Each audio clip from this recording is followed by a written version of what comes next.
Morning, everybody. How are y'all doing today? I'm doing great because I was afraid for a while that the Indiana Assault was done. I thought it was Indiana Jover. But thankfully, IGN decided to be actually useful for once and trigger a bunch of PlayStation fanboys and Indiana Jones haters. Because in case you guys didn't know, Indiana Jones and the Great Circle was IGN's Xbox Game of the Year. And naturally, this made people who were, let's just say, not so fond of the game quite upset. I don't know why these people take anything IGN says seriously, but hey, works for me. And it's especially funny when you think about the fact that Indiana Jones is coming to the PS5 in like, what, 2 or 3 months? Maybe 4 if we're being generous. So I don't even know why they're so mad in the first place, but I guess we're gonna find out. It's not even like the game was bad or anything. It's an amazing game. The biggest issue, honestly, is that there are multiple glitches that can actively prevent you from 100%ing the game that still have not been patched yet. Like Machine Games, guys, let's go. The last update was almost a month ago. I still cannot 100% the game because the game literally will not let me give Gina the radio frequencies. But yeah, besides those bugs, amazing game. So yeah, enough of me dawdling. I guess we should get into this. But before we do get into this, I am very excited to announce that today's video is sponsored by Aura. Hey you, yes you watching this right now. If you're watching this, you probably have some kind of digital footprint, right? You definitely had to enter some personal information somewhere to make an account for a website at some point. And obviously, because you gave this information to these companies, you trusted them with it. But I bet at some point you've heard about some company you had your information entered in getting breached and your personal information was leaked. Now, let me ask you this. What exactly did you do to respond to that? What was going through your head? And if you're sitting there thinking, oh, well, I've never been a part of a data breach, think again. Have you ever heard of the National Public Data Breach? Over 2.9 billion records used for background checks were compromised in this breach. And this breach was pretty wild. I mean, it included not just full names and addresses, but also social security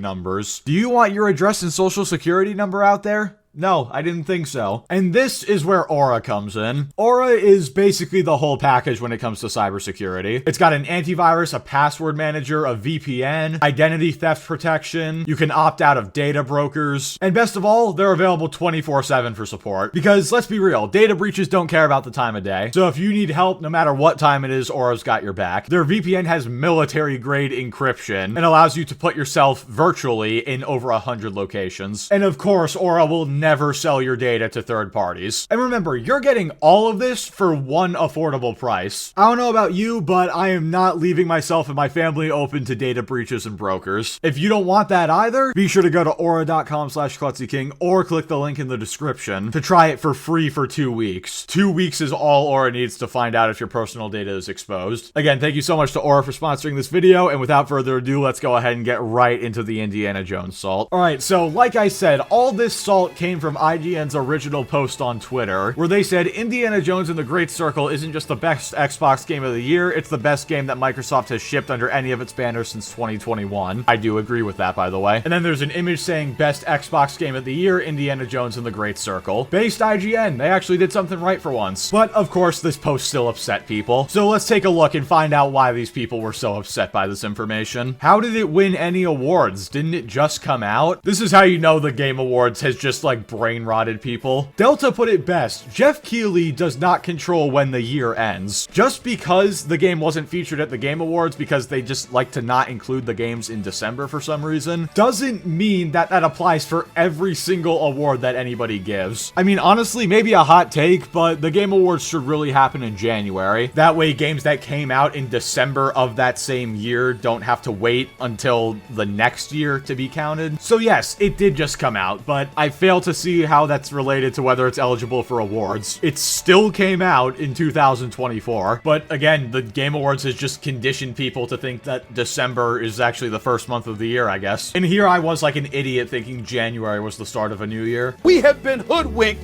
bamboozled, led astray, run amok, and flat out deceived. That meme better not get copyright claimed, by the way. SportsCenter, please leave me alone. I am still mad about getting claimed on that one meme 2 videos ago. But I guess according to this guy, there's some sort of like delay on when you're allowed to win awards. It's like the game can come out, but then it can't win awards for an entire month or something like that. Indiana Jones is too powerful. They had to nerf it. Or at least, according to this guy, it should be nerfed. All right, what do we got next? game is cooked already after just a week and a half, and then shows a screenshot of the Steam charts for the game. I'm sorry, I didn't realize that Indiana Jones was an online multiplayer game. Like, are you listening to yourself? A single player game is cooked because it has a low player count. Ignore the fact that the game was, what, the second best-selling game of December, I'm pretty sure, and it was in the top sellers on Steam. Yeah, the single-player-only game has a low player count, so that just means it's cooked. Like I said before, it's Indiana Jover, guys. I'm so sorry. Now, don't get me wrong, Steam charts can be a good way to indicate the success of a game, but first of all, that's mainly for multiplayer, and second of all, when the sales figures conflict with the Steam charts, I don't know about anybody else, but I would trust the sales figures more. And putting all that aside, what does this have to do with how good the game is? Like, I didn't realize a game's player count automatically determines how good it is. Like, freaking Banana currently has 100,000 concurrent players. That must mean it's better than Indiana Jones. Cuphead only peaked at 19,000 players. Guess it was trash, even though it might be the greatest indie game ever made. Again, the game could have sold like trash. It's entirely possible. Doesn't mean it was a bad game, though. I mean, wasn't Modern Warfare 2 2022 one of the best-selling COD games of all time? And it's arguably one of the worst COD games they've ever made. Like, potential hot take, but MW2 2022 is the worst COD out of, like, the modern saga, so from Modern Warfare 2019 onward. Please be sure to go in the comments and tell me how wrong I am. Anyway, let's continue on. And they're putting it on their competitor's box. So stupid.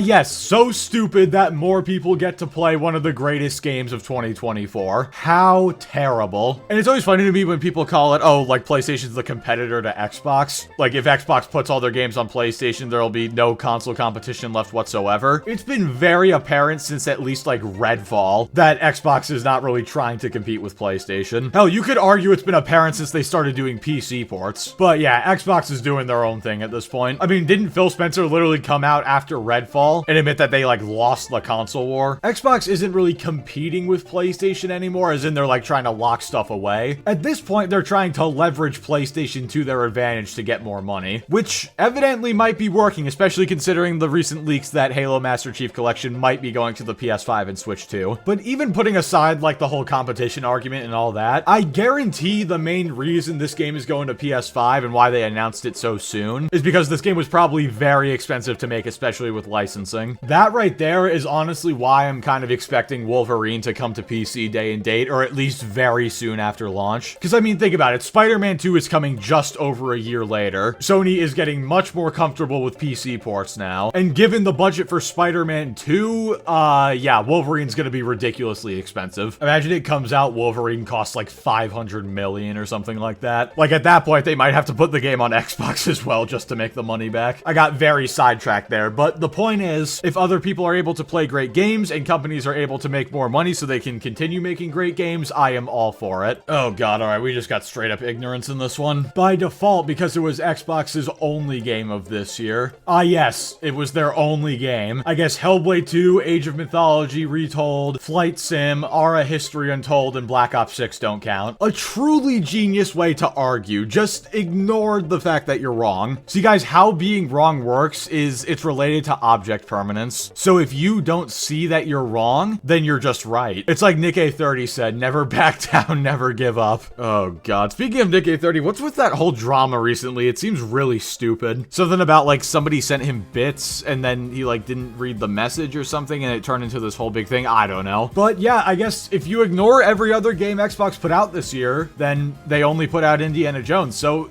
perfect. You know, if we as humans ignore all the bad things we've done, then we've only done good things. Fantastic logic. I'm gonna apply this to real life and it's gonna go super well for me. Alrighty, what else do we got? Xbox have to make their own awards show that only includes Xbox games in order to try and win something. And then I don't know why the GIF was blacked out, but whatever, NVIDIA Shadowplay is weird. Brother, you do realize that these aren't like Xbox doing this, right? This is IGN, and they do this for PlayStation as well. They have an overall game of the year, which I believe was Black Myth Wukong. Then they had the PlayStation game of the year, which was Astrobot. And then they have the Xbox game of the year, that being Indiana Jones. So I guess by your own logic, PlayStation fanboys have to make their own awards show just to give PlayStation something. Well, actually, they already have that. It's called the Game Awards.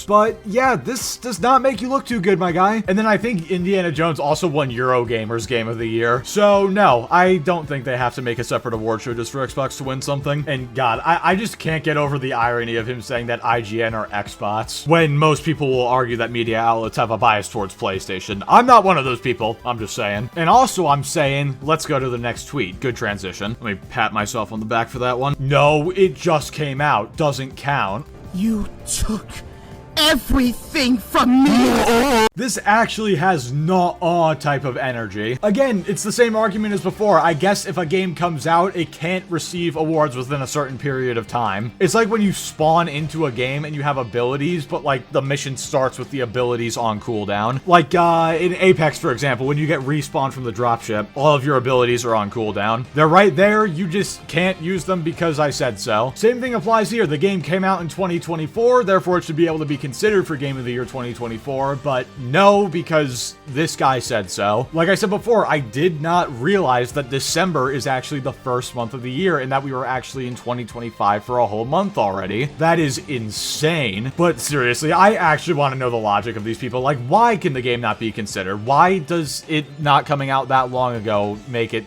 unconsiderable for Game of the Year? Yeah, that's a word. Unconsiderable. Jesus Christ, I'm smart. Alrighty, we got two more here. Let's take a look. Based on what? I played it for 30 minutes. Feels like every other game movements in the last 15 years. Nothing new, nothing innovating about it, other than stupid people wasting money on it, self-serving awards. This tweet can't be real. I refuse to believe that a human being above the age of like 12 wrote this tweet. You played it for 30 minutes, so you're already drawing this conclusion. Are you kidding me? That is barely enough time to get past the intro of the game. And I mean, yeah, the game might not be the most innovative in terms of mechanics or anything like that, but that doesn't mean it's not fun, and that doesn't mean it's not good. Like, not every game has to reinvent the wheel to be good. I was gonna ask, what is this logic? But there is none. I should ask, where is the logic? Does anybody know where it is? I'm looking around my room. I don't see it anywhere.